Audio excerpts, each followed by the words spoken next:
What's up guys, welcome to my channel BM Reviews. Today we are gonna discuss how the MCU acknowledges the one superhero team it wants you to forget and blink and you miss it Easter egg. If you are new to this channel, please make sure you subscribe and hit the bell icon to get instant notification. The Marvels may have hinted at one superhero team that Marvel Studios would prefer to forget, which could have altered the backstory of one of the MCU's newest heroes. On November 10, 2023, the follow-up to 2019's Captain Marvel was released. Although Nia DaCosta's The Marvels turned into a great box office hit for Marvel Studios, the Phase 5 film did lay the groundwork for some extremely important storylines for the MCU's future.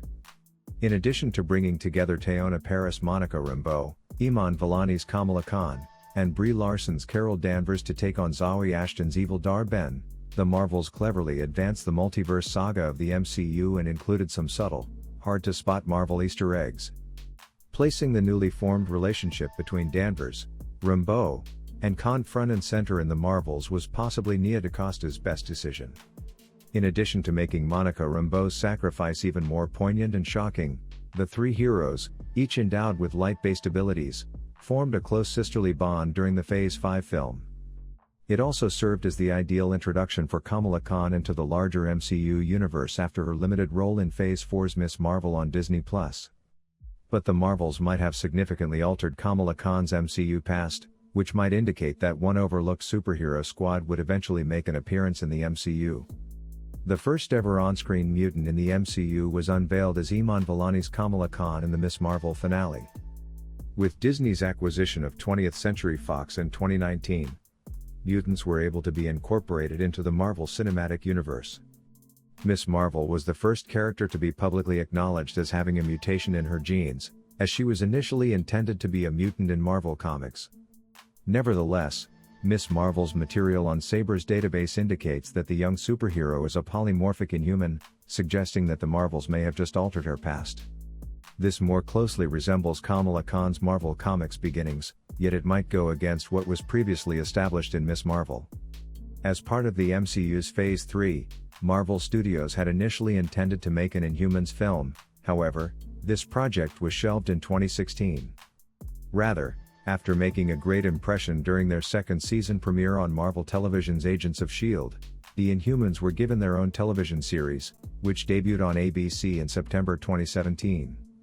Regretfully, the Inhumans series on Marvel Television was a complete failure critically, with the one-season program suffering from subpar writing, uninteresting production design, and a low budget. Marvel Studios has made a point of avoiding Inhumans references ever since the show was cancelled, although this has started to change recently. In Doctor Strange in the Multiverse of Madness, which was released in 2022, Anson Mount played Blackagar Boltagon, also known as the Inhuman King Black Bolt, once again.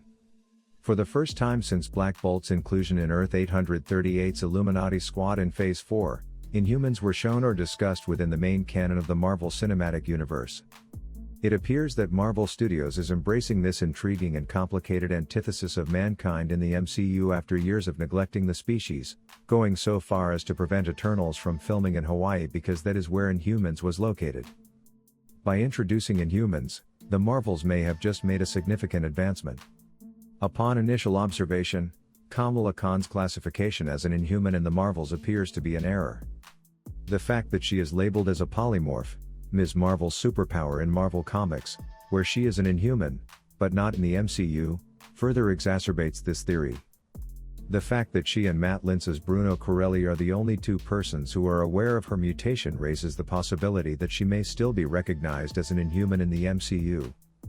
Bruno's statement that Kamala Khan possesses a mutation may have been a reference to the potential Inhuman DNA that she carries. Although there has been debate regarding the canonical position of Inhumans and Agents of S.H.I.E.L.D. inside the main MCU timeline, it's plausible that Inhumans have been known about for a long time, possibly even since their Agents of S.H.I.E.L.D. debut in 2014. Given that the name Inhuman isn't often used, it would make sense for Sabre to presume Ms. Marvel is an Inhuman rather than a mutant. Additionally, Kamala Khan has previously bridged this gap in the MCU by appearing in Marvel Comics as both an Inhuman and a mutant, and more recently, both simultaneously. This suggests that the Marvels may be hinting to the Inhumans playing a bigger role in the MCU's future. That's it guys for this video. Please make sure you subscribe and hit the bell icon to get instant notification. Thanks for watching.